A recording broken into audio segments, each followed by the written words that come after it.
We have some pretty significant breaking news from the NHL. Matthew Tkachuk has informed the Calgary Flames that he will not sign long-term, and a trade is apparently fairly imminent. We'll discuss where he may end up and what could have led to this coming up next.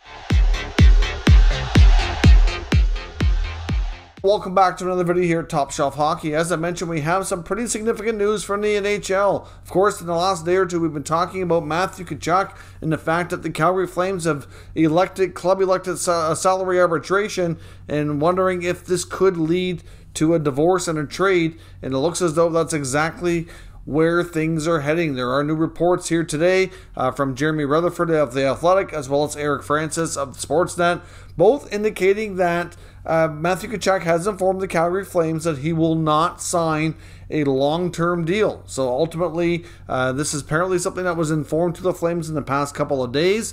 I would suspect that perhaps even before they elected salary arbitration. It sounds like it's something in a few days ago that he's just decided to be upfront with them and let them know that's where things stand. They've been working on a trade with a variety of teams ever since. Now, there is a list of teams that Jeremy Rutherford has provided, saying that, now this, of course, he's also, I just listened to a radio hit that he did on Sportsnet Radio, saying that this was something that sources, a couple of different sources of his had provided and even talked about, and dating back a little while, and that this list could be slightly changed. And of course, I've also seen reports from Eric Francis saying that the list that Rutherford put out is not completely accurate. So we don't know, but it looks like essentially that Matthew Tkachuk would prefer to play in the United States. He would either prefer to play in his hometown of St. Louis or in one of the areas of the United States where there is no state income tax. So we're looking at Nashville, Vegas, Dallas, or Florida as the teams believed to be on the list of teams that Tkachuk would go to. Now, of course, you might be saying, well, Matthew Tkachuk doesn't have any trade protection in his contract. Absolutely, this is true. In a sense, Calgary could theoretically trade him wherever they wanted to. But if he's not going to sign a contract, it really makes no difference. So ultimately, even though he doesn't have that official protection, he really has the bulk of the leverage here, because the team's not going to make a deal if they're not comfortable and confident they will get a deal done on a contract. Now, it's even remotely possible that it could turn into a sign-in trade as well. They could come to terms and then immediately trade him as well. That's a possibility.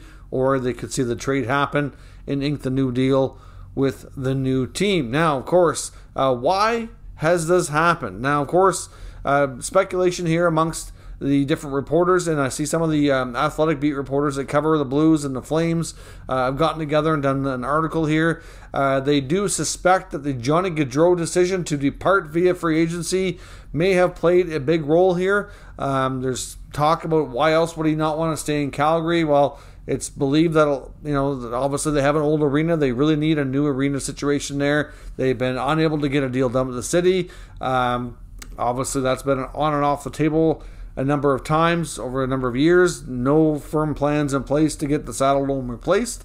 So that could be a factor. There's been some talk about how the COVID restrictions in Canada were a little more strict and severe than some places in the States. To be honest, I don't really know that the COVID stuff is really playing a role. I mean, although I guess you could say that even though we're largely past, I guess the pandemic's not over, but most places have lifted the bulk of restrictions. There's not a whole lot of that anymore. And, obviously it's not such a big factor like it once was. However, some of these players might be thinking, what if this happens again? I'm signing a long-term deal. I don't know in the next 7 or 8 years that there's not going to be another major health crisis or a pandemic where there could be restrictions in place and I may have a hard time seeing my family and I may have to deal with more severe restrictions. Like, it's difficult to predict the future, and that, just seeing how it was handled in different provinces or in Canada compared to the United States very well could be a deciding factor. I suppose that very well could be it. I mean, being Canadian myself, it's sometimes a little more challenging to see the negative aspects to playing hockey here. But for some players too, they don't want the media attention, because obviously Canada is an extremely passionate hockey country. Not that the United States isn't, but there's a lot of markets where you can kind of fly under the radar, live a fairly, I want to call it normal life, but like, a life where you're not bombarded by the media. You can go out in public and you don't have to worry about being hounded, constantly, right? So whereas you're living and playing in a Canadian market, you're a much bigger deal. You're getting a lot more attention. You're getting a lot more scrutiny, a lot more media time. When you have to talk to the media after games, some places you might have 1 or 2 reporters waiting to ask questions, and in some places you might have 20 or 30, right? So it's a completely different animal in that respect. I get that, and it's not for everybody. It's just that simple. Now, a lot of this, though, I do feel, this is just my opinion, direction of the team. I think Tkachuk could be looking at this and saying, if Johnny's not staying, I'm not staying. I think if they had to sign Gaudreau, I think that's the biggest factor in this case. I mean, look at what happened last year. Matthew Tkachuk had a career season, as did Johnny Gaudreau, playing together. Daryl Sutter decided to change the lineup a little bit. Typically, Tkachuk had played left wing on the second line, whereas Gaudreau was left wing on the first line for the bulk of their careers up until recently. Sutter decided to go with a different route and kind of load up here with putting Matthew on the right side with Johnny and Elias Lindholm, and they ended up forming arguably the greatest, most productive line in the NHL. You take away Gaudreau, who was a big part of the vision and the playmaking and setup part of that, that's going to have a major impact on Tkachuk's game, and ultimately is a big part of his decision, in my opinion. He might be looking at this and saying, yes, he could have just said, you know what, I'm just going to do a 1-year deal and we'll see where it goes. But he might be concerned that if he takes a 1-year deal, he may not put the point totals up next year like he did this past year. I mean, without Johnny Gaudreau, is it fair to say that Matthew Tkachuk's point totals could be lower? It's a real possibility. It's hard to say, right? I mean, you know what? You could put him on a top line with Elias Lindholm, and maybe Andrew Mangiapane takes that role. And I realize that, none of those guys are Johnny Gaudreau. They're all different players. It could still be a really good line, but Gaudreau was the driver, the playmaker that made a huge difference, right? So Mangiapane is more of a goal scorer. I don't know that he's necessarily going to help Tkachuk. I think it'd be the other way around. Not to say that Tkachuk couldn't drive a lot of the play himself, because I think he can. He's that kind of player. He's kind of a unicorn in the sense that he can kind of do a lot of things really well. So ultimately, we don't know exactly. I don't know if we'll ever get a full answer out of Tkachuk. Gaudreau recently penned an article for the Players Tribune today as a goodbye message to Calgary, trying his best to explain himself. I recommend, if you're a Flames fan especially, you do give it a read. Makes Columbus seem a little bit less confusing, as we talked about on our channel here a few days ago. Now, where is Matthew Tkachuk likely going to go? Well, like we said, apparently, according to Jamie Rutherford, there is a list, but Eric Francis says the list isn't completely accurate. I don't know. As much as a lot of people aren't fans of Eric Francis, and I will be upfront and saying I personally am in that group. I'm not a big fan of his work. He's been an extremely negative reporter where he covers the Flames, but here's the one thing, though, that I got to say is he was right. He predicted long ago that Johnny Gaudreau was likely going to leave, and I believe, if I'm not mistaken, he's even said that Tkachuk very well could follow him. So as much as we don't care for his style, or he comes off as quite negative, he was right. So he must, when it comes to what he knows and what he doesn't know, I do think there's maybe we should give him a little bit of credit that he is connected and does know things that way. But from the fan perspective, though, you're listening to the end of season stuff after Calgary had a fantastic regular season. They win the first round against Dallas in dramatic fashion, Game 7, overtime. Huge win, first win in a series in a long time for the franchise. They do start off really good against the Oilers in round 2, and then it was all downhill from there. But still, they made good progress. They had an excellent season.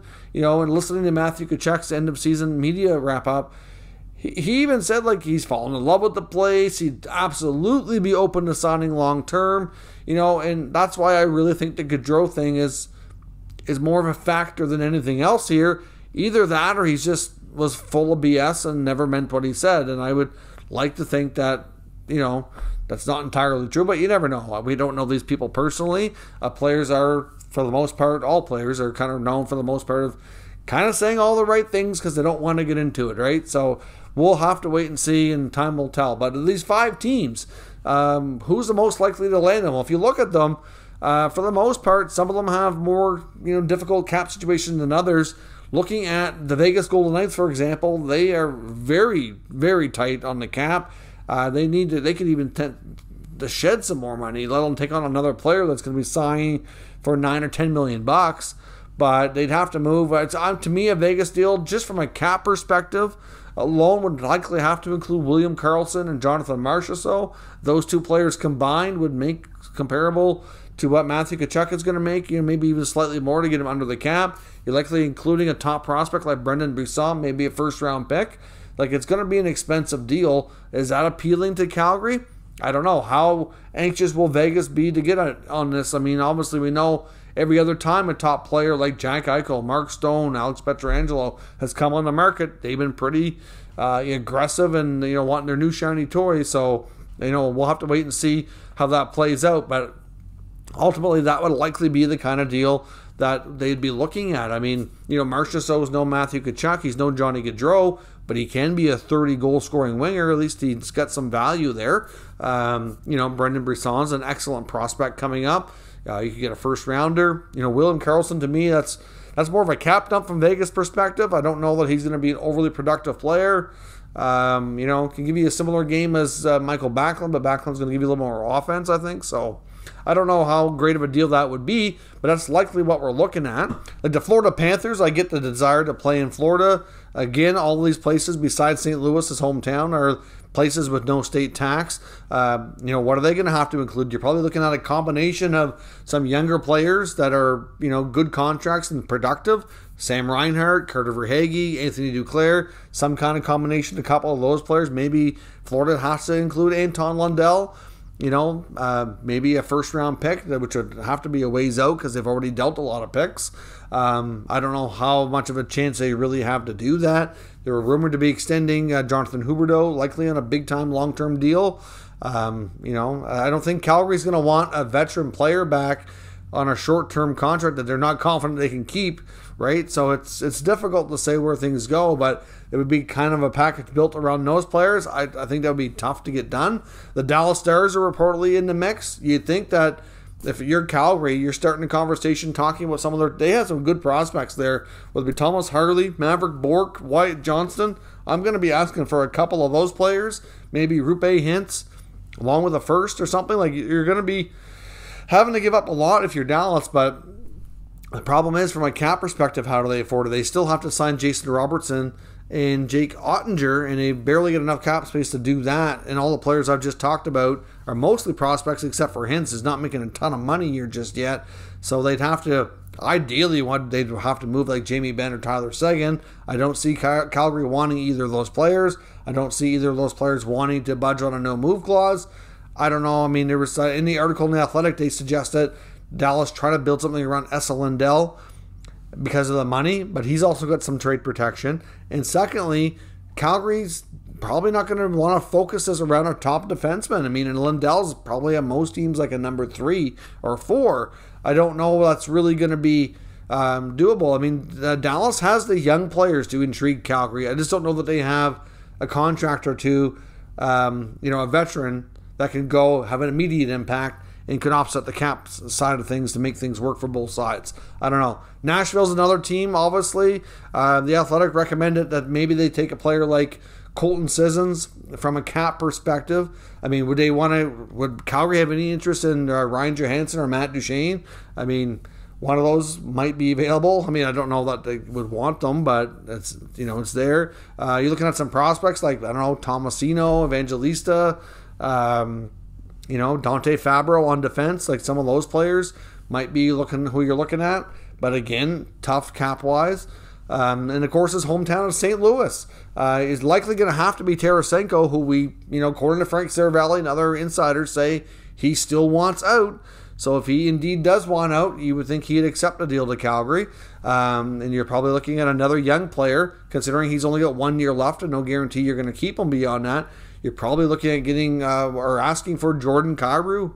would be my guess. I mean, I would suspect that St. Louis would want to keep Robert Thomas, who they just signed to a long-term deal. And of course, Tkachuk and Thomas are friends. Robert Thomas actually lived with the Tkachuk family when he first landed in St. Louis, so of course he knows them quite well. They could be potential line mates. That could be a good match there. So maybe a guy like either Kyrou or Neighbors is included. Tarasenko, I'm not sure what else they would put in there, but Tarasenko is at least big enough cap hit that would have a big enough effect to make that work. You take him and Kyrou, for example, but is the team better that way, right? You got to ask yourself that question, and I don't know what the answer is in that respect. I mean, Matthew Tkachuk's a heck of a player, but then you're taking away a couple of big pieces of that team too. Maybe Barbashev's another guy that might be intriguing. He certainly had some good years recently for the Blues. So I don't know. I mean, we'll have to wait and see. But it's believed at this point that the trade will happen before the arbitration hearing, because once the arbitration hearing starts, they can't negotiate anymore, and a one-year contract is going to be what is given. And then at that point, the new team that he's traded to would inherit that. I think he would rather get a long-term deal figured out with the new team before that. So to me, the arbitration hearing is going to be anywhere from July 27th to August 11th. A schedule has not been put out yet for all the players that are going to be having a hearing as to what their dates will be. But those are the date range when they're going to be taking place, which is basically just over 2 weeks from now. So I would suspect Brad Treliving is going to be working hard on this scenario. Once they have the date for the Tkachuk hearing, that it's going to be a trade before then, and a long-term deal inked with his new team is likely what we're going to end up seeing here. So let me know what you think on the situation. This is a really bad situation for the Flames. I really feel terrible for the Flames fans who had a record, had a fantastic year, and seen some playoff success. Thought this team was building in the right direction, and now losing 200-point players and the two top stars on the team in the same offseason is just killer. It's brutal, and I feel terrible for Calgary. But I don't know that Calgary really could have done anything to keep Johnny Gaudreau, and that obviously impacted Tkachuk wanting to go too. It stinks overall. And Jimmy Rutherford also said too that he feels that Matthew Tkachuk wants to be the guy on a big U.S. market team. So I'm not sure why he wouldn't want to be the guy on a top Canadian team, because Calgary could sign him to an 8-year deal, pay him $10 million a year, slap the C on his chest, and he could help lead that team.